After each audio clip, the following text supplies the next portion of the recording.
Yo sahabat sektor 7 dan para manhwa lovers, jumpa lagi bersama Mimin ya guys.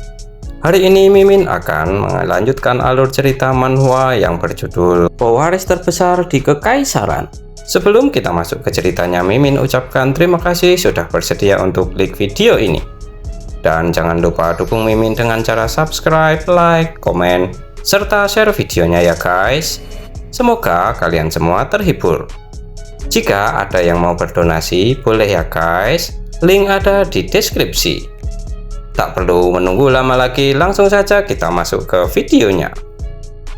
Pada episode kali ini diceritakan bahwa saat Estelle sedang berbicara dengan wanita yang sebelumnya menemani Seria, dirinya mendengar suara yang tak asing dan menoleh ke arah sumber suara itu. Namun wanita itu pun kesal karena Estelle memalingkan mukanya saat sedang berbicara.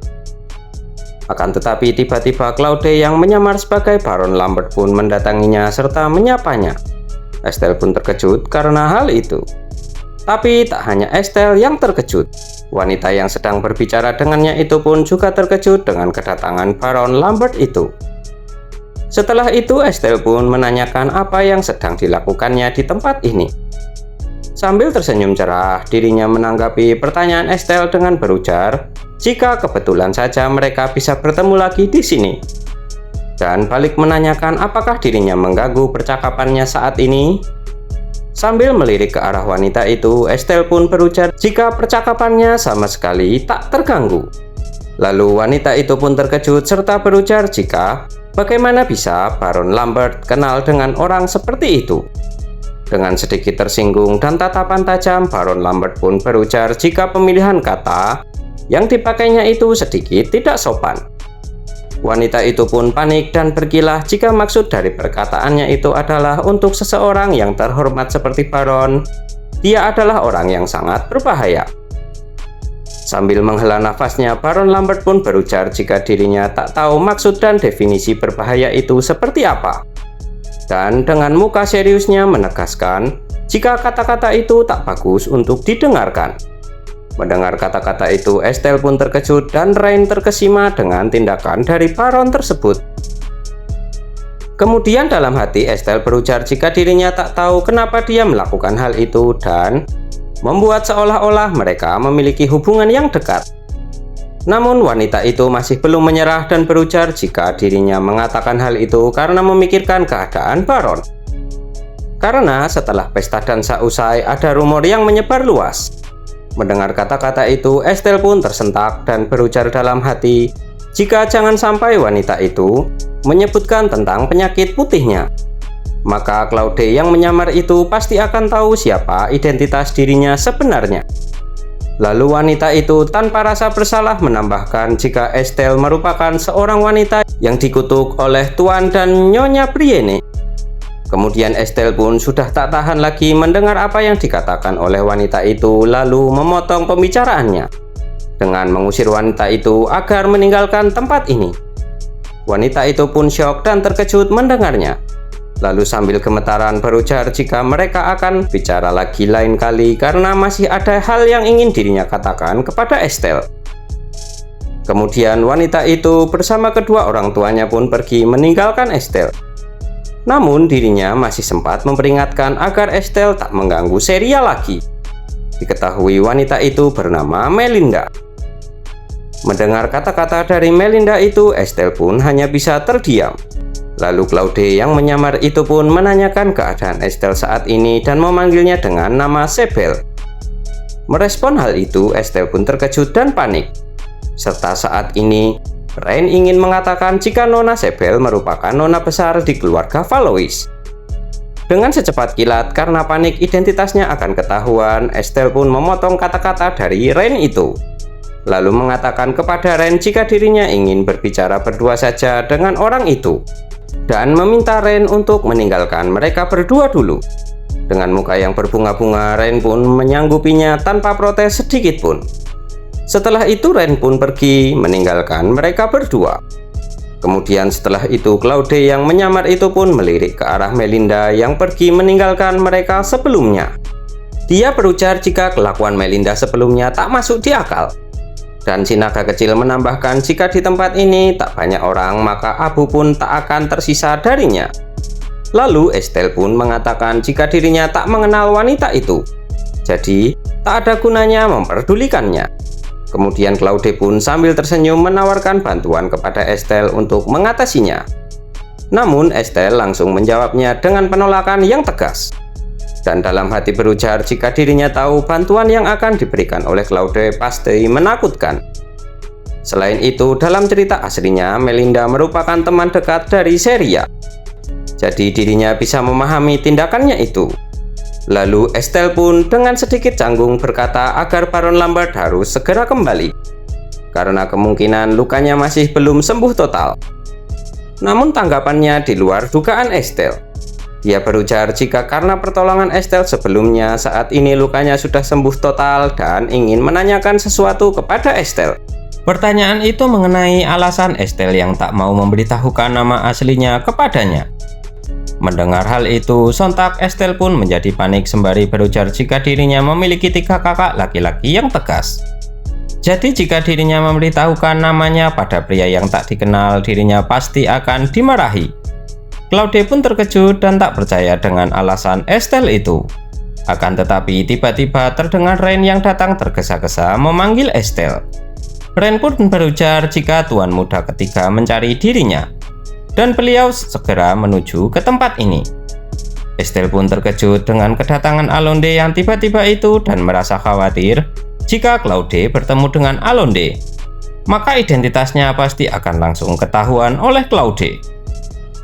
Lalu setelah itu dengan buru-buru Estelle pun berpamitan kepada Claude karena kakak ketiganya sedang mencarinya.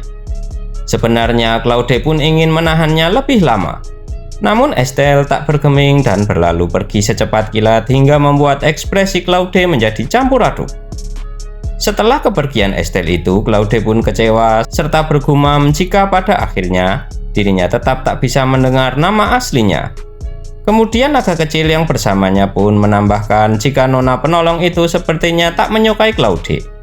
Dan tambah yakin dengan hal itu saat melihatnya berlari secepat itu untuk menghindari Claude. Dengan tampang yang kesal, Claude pun berkata jika naga kecil itu sungguh berisik.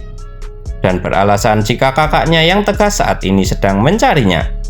Namun naga kecil itu tetap menggoda Claude sambil tertawa kecil berujar jika kemungkinan itu hanyalah alasan yang Claude sendiri sudah mengetahuinya. Kemudian Claude pun memutuskan jika dirinya harus menemuinya lagi, meskipun dirinya harus mencarinya ke seluruh penjuru ibu kota. Lalu naga kecil itu menawarkan sebuah ide untuk meminta Eren dan Laura, yang merupakan bawahan Claude, untuk mencarinya. Namun Claude pun langsung menolak saran itu. Akan tetapi tiba-tiba dirinya merasakan sakit akibat luka sebelumnya yang belum pulih total. Bersamaan dengan hal itu, di pinggiran ibu kota terlihat Eren dan Laura yang sedang mencari keberadaan Grand Duke Claude saat ini. Mereka berdua terlihat panik mencari keberadaan Claude yang misterius.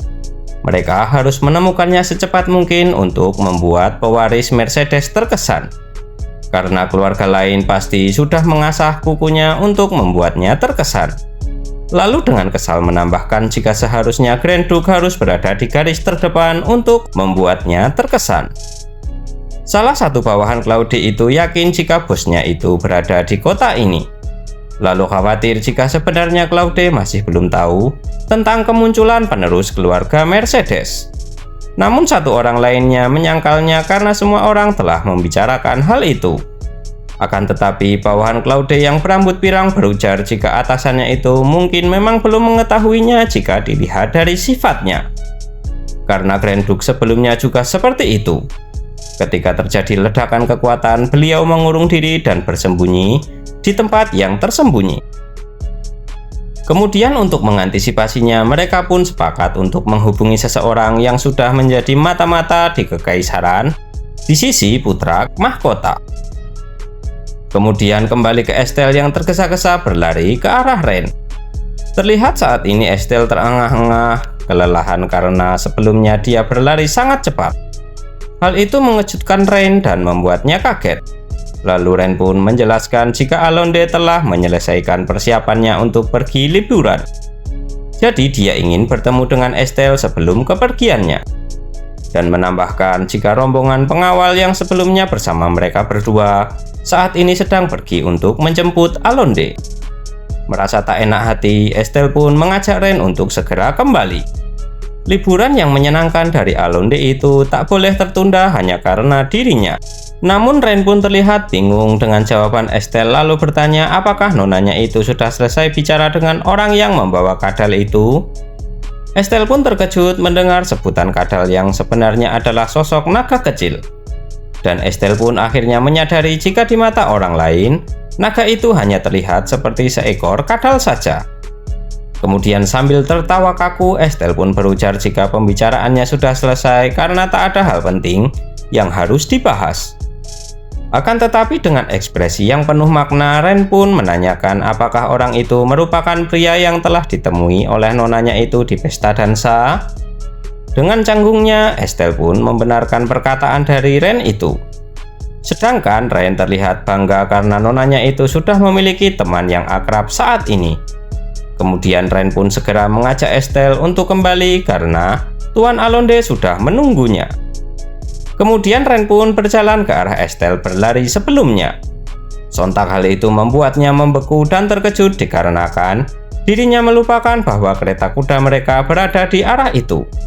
Lalu dengan ekspresi yang harap-harap cemas berharap Claude sudah tak berada di tempat sebelumnya. Estelle pun berjalan lesu bersama dengan Ren. Seakan situasi berpihak kepadanya, Estelle pun merasa lega selama perjalanannya kembali tak berpapasan dengan Claude lagi. Kemudian sampailah mereka di dekat kereta kuda. Terlihat di sana sudah ada Alonde yang menunggunya. Alonde pun memanggil dan mendatangi Estelle dengan senyuman yang sangat cerah. Lalu Estelle pun menanggapinya sambil tersenyum bertanya, apakah Alonde akan pergi sekarang juga? Dengan senyum manisnya, Alonde pun membenarkan hal itu lalu berujar jika dirinya sangat ingin mengantar Estelle ke pesta dansa atau ke pesta teh selanjutnya, namun sepertinya dirinya tak bisa melakukannya. Estelle pun tersenyum menanggapinya serta berharap agar Alonde dapat pulang dengan selamat dari liburannya. Akan tetapi Alonde bingung dengan perkataan dari Estelle itu dan di belakang Estelle, Ren memberikan isyarat untuk merahasiakan yang sebenarnya kepada Estelle. Lalu dari belakang Alonde, kepala pelayan berbisik jika dirinya sengaja menyembunyikan dari Nona Estelle kalau Tuan Alonde akan berburu monster karena takut nanti beliau akan khawatir. Alonde pun mengerti dan memegang kepala Estelle dengan tangannya sembari tertawa riang. Lalu berujar jika dirinya akan membawakan Estelle hadiah. Jadi dia harus menjaga kesehatannya baik-baik. Estelle pun tersenyum dan menyanggupi permintaan dari Alonde itu, serta menambahkan agar Alonde berhati-hati di jalan. Setelah itu Alonde pun pergi menaiki kereta kudanya. Lalu Estelle melihat kepergian Alonde dari balik jendelanya. Tiba-tiba dari belakang dia dipanggil oleh kepala pelayan. Dia berujar jika Estelle tak merasa lelah, dirinya meminta Estelle agar membaca semua undangan yang dikirim untuknya itu. Estelle pun terkejut melihat banyaknya undangan yang ditujukan kepadanya. Namun kepala pelayan menjelaskan jika hal itu sudah wajar terjadi karena Estelle telah melakukan debutnya dengan sukses. Jadi seluruh kalangan sosial pasti akan cemas jika tak mengundangnya. Estelle pun mengambil sebuah surat dan berujar apakah dirinya memang boleh pergi ke tempat seperti itu. Kepala pelayan pun menanggapinya dengan berujar jika Estelle merasa terbebani, maka dia bisa menolak semua undangan tersebut. Namun, Estelle pun memutuskan untuk menghadiri salah satu dari undangan itu.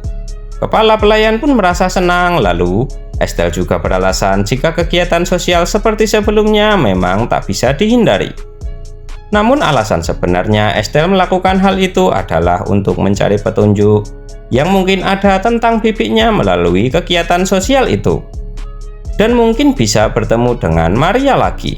Kepala pelayan pun meraih undangan yang dipegang oleh Estelle itu dan membacakan jika pesta teh yang akan dihadirinya merupakan acara yang diadakan oleh Marchioness Delaine. Serta berujar jika sepertinya mereka akan sibuk untuk sementara waktu.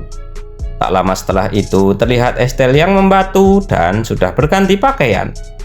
Di sana mereka sedang ingin pergi ke suatu tempat menggunakan kereta kuda. Di sana terlihat Lloyd yang berbicara kepada Estelle tentang dia yang akan pergi ke pesta teh Marchioness Delaney. Jadi dia harus menyiapkan semuanya. Lalu menambahkan jika saat ini cuacanya semakin hangat, makanya Estelle perlu membeli gaun dan aksesoris baru untuk mengunjungi pesta teh itu. Dan mengajak Estelle untuk segera pergi bersamanya. Akan tetapi Estelle pun malah merasa gelisah dan situasinya akan menjadi sebesar itu.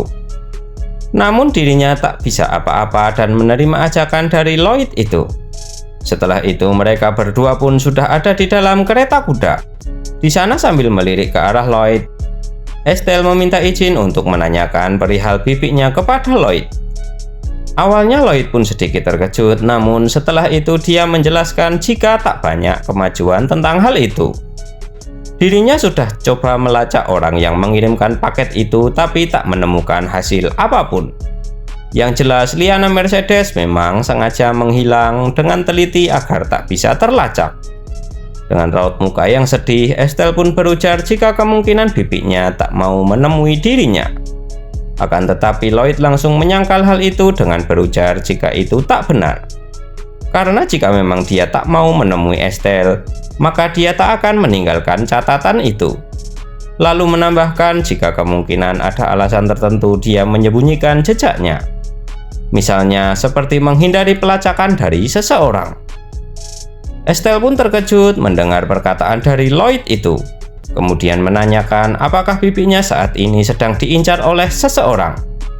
Jika benar seperti itu, maka bibinya pasti dalam bahaya. Belum selesai dengan ucapannya itu, Lloyd pun menimpali jika itu hanyalah asumsi pribadinya saja. Dan dalam hati berujar jika sebenarnya asumsinya itu memanglah masuk akal, di mana ada seseorang yang tak menyukai keturunan Mercedes masih ada yang hidup. Estelle pun hanya bisa terdiam mendengar asumsi dari Lloyd itu. Kemudian Lloyd berujar jika untuk saat ini dirinya dan beberapa orang lainnya sudah berusaha keras untuk melacaknya. Tapi mungkin kecemasan Estelle ada benarnya karena itu merupakan masalah keluarga untuknya. Lalu Lloyd juga berujar jika pasangan Conbriene saat ini juga masih menjadi masalah. Karena sudah diumumkan secara terbuka di surat kabar, maka Duke akan segera melakukan tindak lanjut. Estelle pun menanggapinya dengan keyakinan penuh berujar jika dirinya perlu merencanakan banyak hal. Jadi dirinya tak akan terpengaruh oleh keinginan mereka. Awalnya Lloyd terkejut namun langsung tersenyum mendengar perkataan Estelle itu kepadanya. Kemudian tak terasa mereka sudah berada di sebuah tempat yang megah dan membuat Estelle terkesima melihat pemandangan di ruangan itu.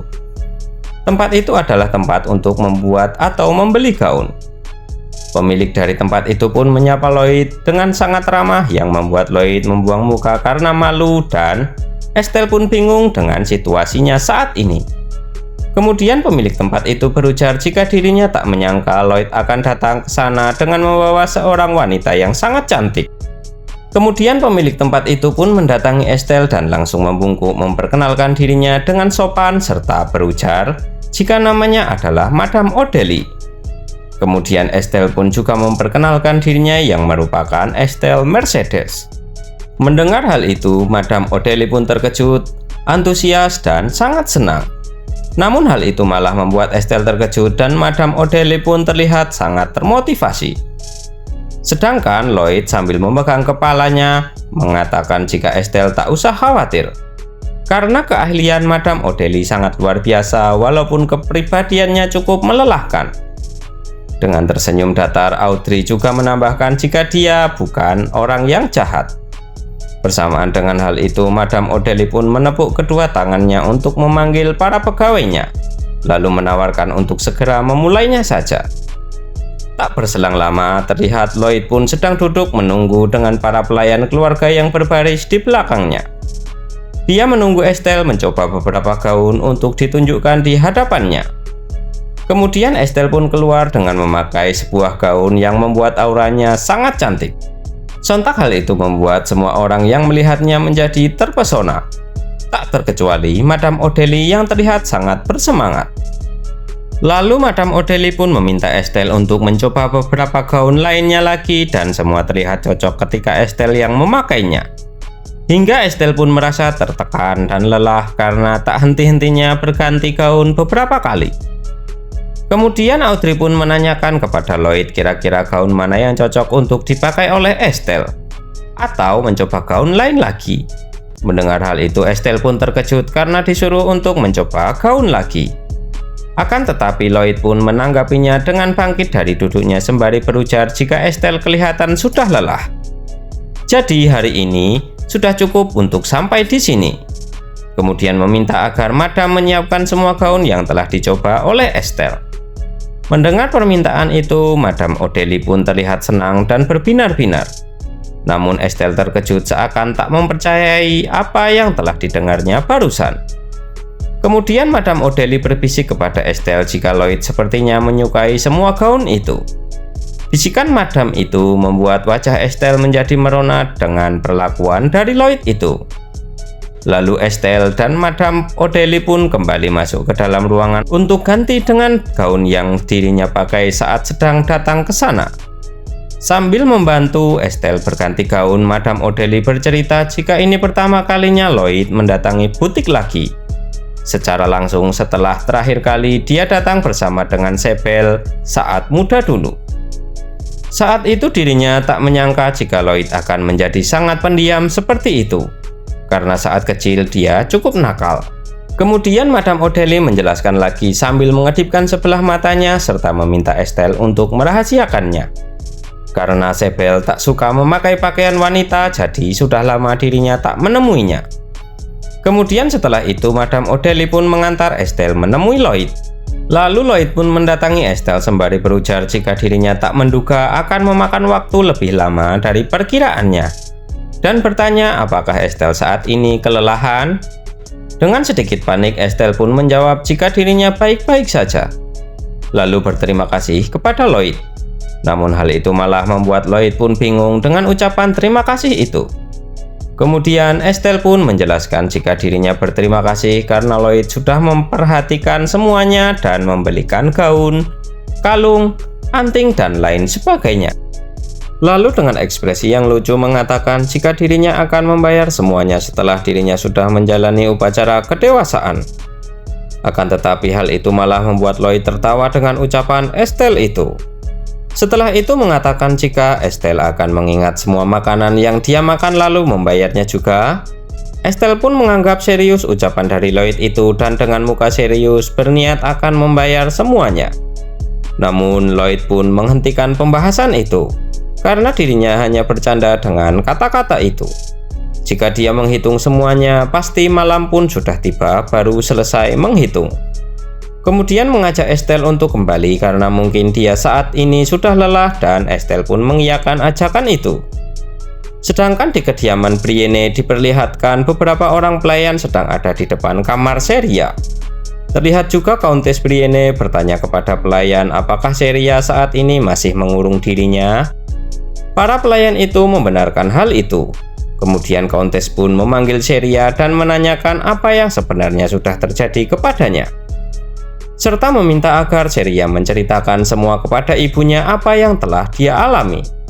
Sambil duduk termenung di atas kasurnya dan menggigit-gigit kukunya, dengan wajah putus asanya itu, dalam hati Seria pun berujar jika dirinya harus segera kembali ke dunia asalnya. Saat mengetahui dirinya masuk ke dunia novel sebelumnya, dirinya terlalu terburu-buru mendatangi kediaman Brienne. Namun hal itu malah balik menyerang keluarga Brienne. Dirinya tak pernah menduga bahwa ada pengaturan yang dibuat hanya untuk pemeran pendukung. Dan pengaturan itu bahkan tak disebutkan di dalam karya aslinya. Meskipun sedikit berbeda dari cerita aslinya, namun itu tak menjadi masalah. Karena jika ada akhir yang bahagia untuk Seria seperti cerita aslinya, maka dirinya yakin bisa kembali ke dunia asalnya. Bagaimanakah kelanjutan ceritanya? Kita lanjutkan di video berikutnya ya guys. Terima kasih sudah menonton. Jumpa lagi dan bye-bye.